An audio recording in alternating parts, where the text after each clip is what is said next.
after the lights went out. She didn't like that. My mom was Yeah. very, very overprotective. And so, so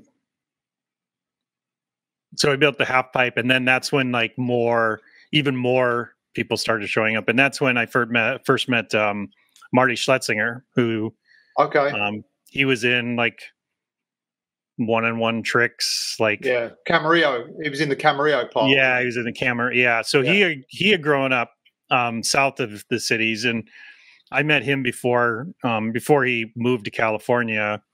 Okay.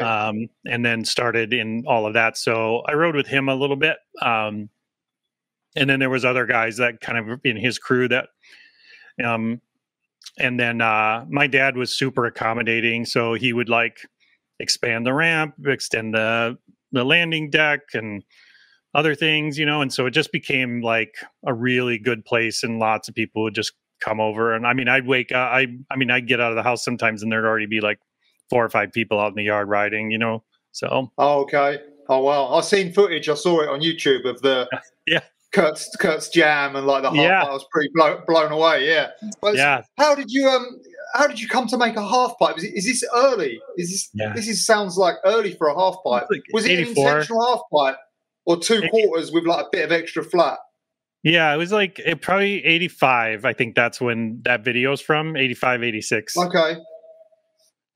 Yeah, because that was the idea. Because most of the contests had quarter pipes that were like 100 yards apart, right? That's right. Yeah. So I didn't want to build like a real half pipe like they had in skateboard magazines, because I wanted to be able to train for like regular quarter pipe contests. So we created a half pipe, but with just a long flat bottom.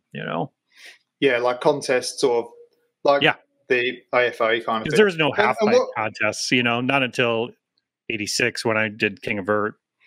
Okay. Well, it was like a couple of low key ones, wasn't there? Like the Joe's jams and stuff, but they were like yeah. But those were all almost novelty sort of. They were super novelty because they that was somebody convincing skateboarders to let bikes in, which was pretty hard to do back then. It's not easy to do now either, but whatever.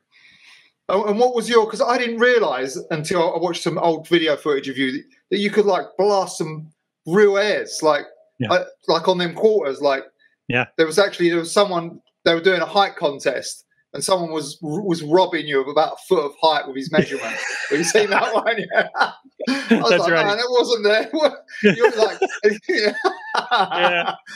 he had some sort of personal issue, that guy. So where did you learn to like in your backyard, I guess, right? Yeah, in the backyard. Yeah, it was just us competing with each other, in a friendly way, right? Who can go higher, and because I was riding coaster all the time, so my pump was a lot different than a lot of other. I had to usually go a little faster because I couldn't pump the same way some of the other guys could, and so I think there was something to that,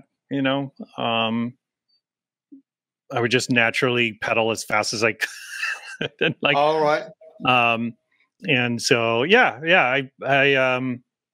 because we would ride, we'd literally ride 8-10 hours a day. So you were just on it. Yeah.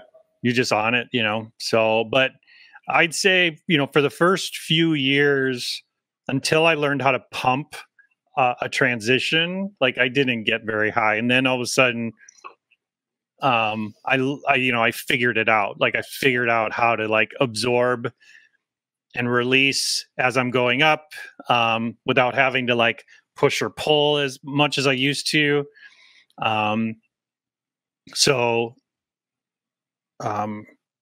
Just it made it easier to go higher